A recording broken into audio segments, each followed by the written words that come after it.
And that's the question, why is there this controversy? Well, of course, I would say quickly scientific racism. In fact, as an example, even in 1974, there was held a UNESCO conference to deal with this question.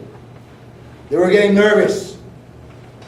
And 90% of those who attended rejected this black Egyptian theory. This is as of 1974.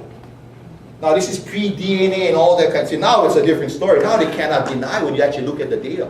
But think about it. Even in 1974, the so-called greats of the minds of the world still refused to acknowledge the Kemetic history of Egypt. Some more examples. These are Nubians paying tribute to Ramses. Remember the name Ramses? We talk about Nubian Egypt, which in fact wasn't even the original rulers of Egypt. They conquered Egypt later. So just to show there are different peoples within this area in which different people ruled at different times. But it's very clear, I mean, when you look at those images, I mean, these are not people that was a little dark, as sometimes you see, but in fact, very dark. And you can look at their hairstyles. Kind of tells you a little about who they were as a people. Well, let's not stop there. Let's keep on going. We talk about the Cush people. Well, who are the Cush people? Well, biblical people would know the first country named in the Bible. In fact, it's Ethiopia. And the Cush people originated from Ethiopia. And you might say, so what, Kaleikoa? Well, it says in Genesis itself, the name of the second river is Gihon. It winds through the entire land of Cush. So we look at Genesis. And they talk about the so-called Garden of Eden. And that mythology. And they say, where was the Garden of Eden? And it talks about this place of Cush. Well, where is Cush?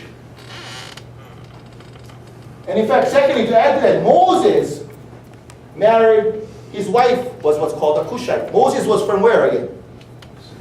He's Egypt. But his wife was Cushite. Just to be clear, Cushite people are south of the people of Egypt. You don't believe me? I didn't make up this map. I'm just trying to explain to you guys.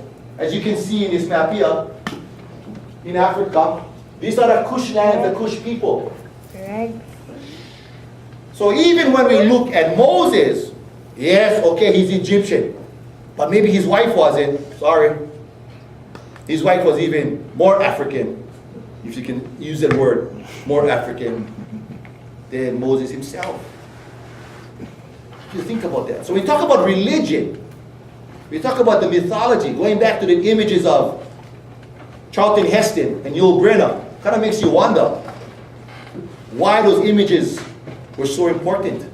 And in fact, even worse today, knowing all of this, why would anybody feel uncomfortable? What is it? What has been put into our brains to make us feel this way? We can talk about the Sphinx, which even to this day, people talk about the Sphinx as even one of the great wonders itself. Now, what's even more amazing about the Sphinx, geologists say that the Sphinx, in fact, is older than the pyramids. And as little as 5,000 years older than the pyramids. Holy smokes, I wonder who put that there. What's even more worse, or controversial, is the erosion of the Sphinx. And there are many geologists today who say, when you actually look at the Sphinx and the erosion, you realize most of the erosion, in fact, is not by wind and sand. Many say it's actually from water. But the problem is, there's no water today in that area. Now you kind of got to look back in time and figure where's there water in that area? And you find it goes back a lot farther. Now I don't have the answers. I'm just trying to explain to you guys. There's a lot more that we don't know. See, maybe we're like in 1974, just like those fools in 1974. With the limited knowledge, you guess. But as you start to get more and more knowledge, you see, the truth becomes clearer and clearer. When you look at pyramids, when you look at sphinxes, People talk about the one at the towers of, at Giza, but reality, sphinxes are all over Africa. In fact, you have more sphinxes in places like Sudan than you have in Egypt. I repeat, you have more sphinxes in Sudan than you have in Egypt. How many sphinxes you find in Europe? How many pyramids you find in Europe? And some people still going to argue that it's actually created still by Europeans. In fact, there's another picture that you can see, not just one, they have whole rows of sphinxes in these areas.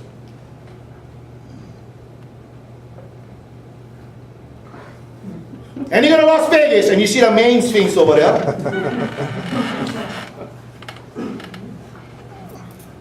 Check on his face. It's telling. I mean, they didn't really put makeup on this one. Change the face. And of course, that's the question. How come? Why is that mythology? How come we've been fed this kind of garbage? Fakery. So you make the Sphinx in Las Vegas look like it came from, I don't know, a town in Brussels or something. I don't know, some guy over there. How come? What is the message? What is it trying to say? Control, division. We can go to the Valley of the Kings and you can see ancient areas and Thebes and so forth. And you can see many of these images again. And you can clearly see they're African with the hieroglyphs and their religion and so forth. We can go to Luxor.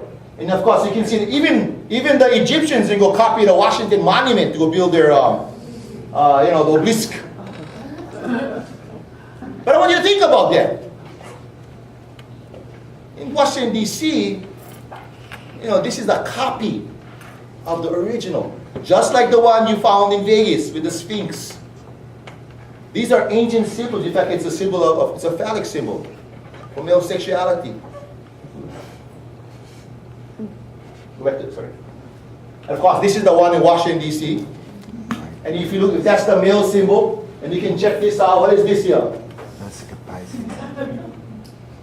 That's the female symbol.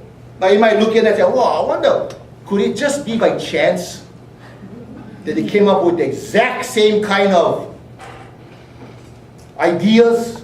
Or is it more probable that they just straight up ripped it off and copied from the Egyptians? And then you got to answer the question, how come? What did the Egyptians represent? What does the knowledge represent? I'm not getting more of this. Okay, so go back. Sorry. Go back. Sorry. Or if there was a similar power structure and lineage that was carried through from them Perhaps. to these times. I don't have information. If I ever find the evidence, I'll put it out there, that's for sure. But these are things, even what we call a procession of equinoxes. And for me, I'll talk very brief about this, but even within the Hawaiian Kumu genealogical chant, you find references to this idea of what's called the wobble of the earth as it moves. It's an astronomical event, and in fact, as you can see, the house of the sun, it moves, and it takes roughly, as you can see the number, about 25,000 years, almost 26,000 years, for the sun to do a complete movement. Well, again, we're moving also, yeah, around into all the houses. Yeah. Well, how did our people, even Hawaiians, how did we know this? How did we know this kind of scientific knowledge? This came with us in ancient times. And these you find encoded even within, and I don't have time to go through this, but if you're interested, I'll suggest you go check it out. A lot of stuff about the procession equinoxes. Now the mathematical, about the pyramids, it's not just the physical creation of the pyramids that's amazing. If you actually went to study the mathematics surrounding the pyramids, that's even more amazing. Not just that they created it physically, but they were able to express high mathematics in the construction of it. It's beyond, I don't have time to go through everything, so you got to take my class to get more of that. We can talk about the Eye of Horus. Of course, becomes a symbol of medicine, the Auric symbol. Of course, you notice this is really a formula for mathematics to account its iteration. In fact, this equals, if you add up all these fractions, it equals 63 out of 64. People in Hawaiian studies, again, like the Kumu realize, what is this 63? As a symbol, of course, you notice that's a number that's even in the Kumu in regards to the 7 wa of Po and the 9 wa of Ao. So even within our own understanding of the universe, even in our own chants, we encoded these ancient knowledges like the Egyptians also. The eye, so-called eye of Horus, what does it mean? Of course, today people talk about the pineal gland and the so-called third eye and these, the representation of God, the representation of spirituality. These are things that are totally encoded within these ancient knowledges itself. And so these are things that we, to this day, we understand, and we see the symbolism all over the place that goes back all the way to ancient Egypt. Yeah, I don't have time to go through all of these, but can I continue? I'll go back one more. Even the great Da Vinci, just to understand, we talk about that particular symbolism, mathematics. They were encoded even within his artwork. And of course, we got to understand, why would it be hard for Da Vinci to talk about mathematics and science in a godly way? What is wrong with, why didn't Da Vinci just kind of come out about his knowledge of science and mathematics? They would have killed him. They would have killed him. Who would have killed him? Vatican. The church, the Vatican specifically. So a way to express their knowledge, in fact, art was a way commonly in which they would basically say, I know mathematics. And so now those in the know, they knew, they would see the artwork and they knew in this language of mathematics and artwork. So even people like Da Vinci would encode this in. So again, my point is to understand these are ancient knowledges that are within even art, within the sciences. In fact, just kind of step back. When you look at Egyptian sciences, and you actually study Egyptian religion, what you actually find, it's kind of sad today when you look at this fight between science and religion as it's kind of portrayed. But if you look at ancient Egyptian and Kemetic knowledges, science, in fact, was the expression of religion. Sciences were the gods. Science and mathematics was the explanation for divinity. It wasn't a separation of divinity and science. Science helped to explain divinity. So what they saw God was is mathematical formulas that they saw all over the world. Okay. We talk about the images. Remember the one I talked about with the Obelisk. this is the Pisces, and of course with the obelisk. Well, again, these are all ancient and going back to it's the woman with a fish on the head and so forth. But one of the images, of course, that represents Christianity. But then again, these are symbols that even are more ancient than Christianity had been used. And of course, it's the power of females.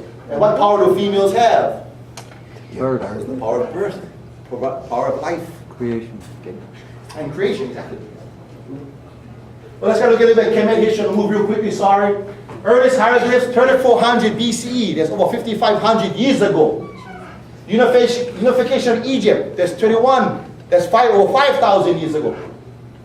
First pyramid construction, again, 2630 BCE. Khufu was buried in there.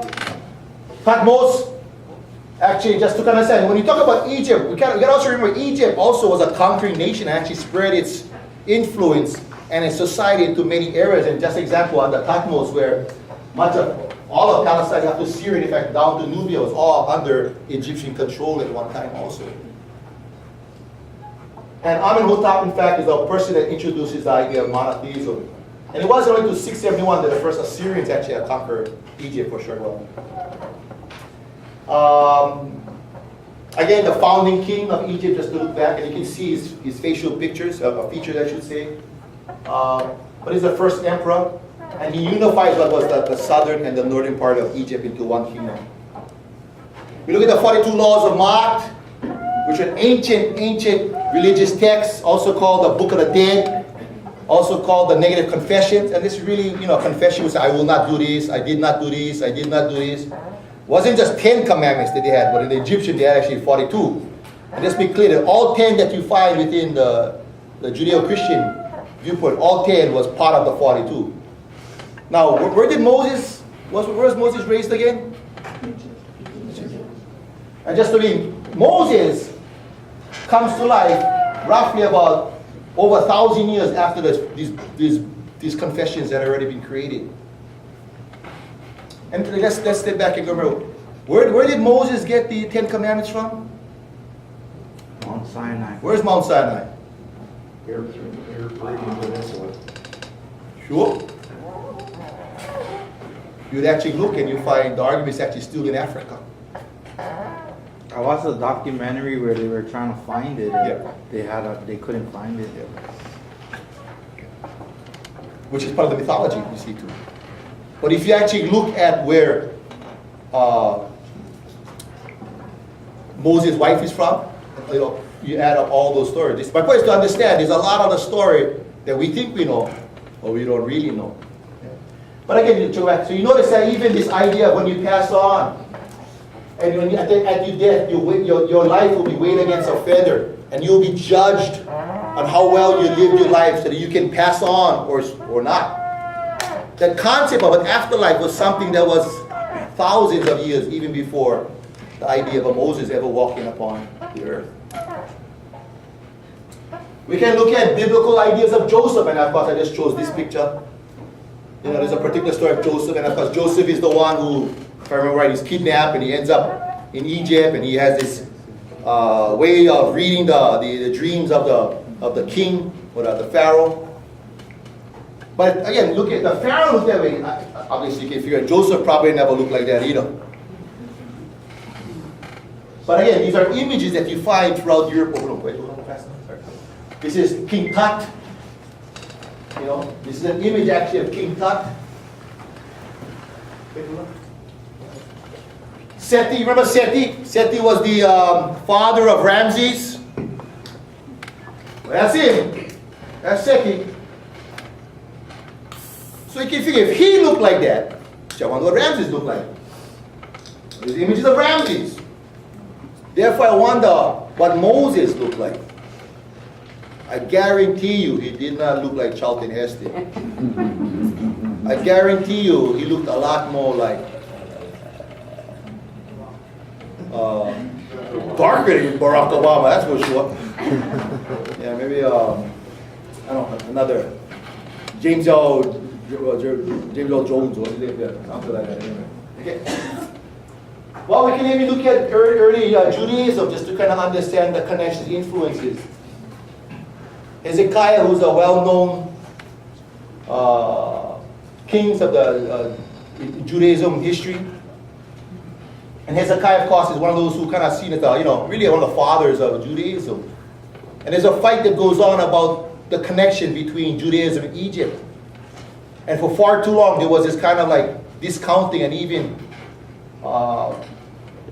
non-acceptance of that connection. Well, I just want to show you, this is actually the last couple of years this was found. And in doing a dig in Jerusalem and looking up, they found a coin that was in honor of Hezekiah himself. Hezekiah's coin. You know, like you see George Washington on a bill, or you see, on our coins, you get a important person imprinted image. Huh? Well, Hezekiah is interesting. When you actually look good in Hezekiah, what do you guys see on the side here, imprinted? The Ankh. Where do you find the Ankh? Egypt. Even one of the most important kings of Judaism, on his official coinage, he has the Ankh symbols, which are ancient symbols, thousands of years even before Hezekiah. So my point is to be clear. You can deny it or not, but the point is, I can prove to you that there are ancient Kemetic symbols even on Hezekiah's coinage. Of course, I didn't find the coin itself. Wow, look at this. Whoa, beautiful, beautiful woman. Cleopatra. Well, that's the Hollywood version. You notice her braids. You gotta say, why did they braid her hair? Because the real Cleopatra had what kind of hair? African hair, clearly. But Cleopatra was seen as being mixed also, just to be clear. She was like the Halle Berry of her time, maybe, I don't know, kind of mixed. But still African, that's the point. So what is this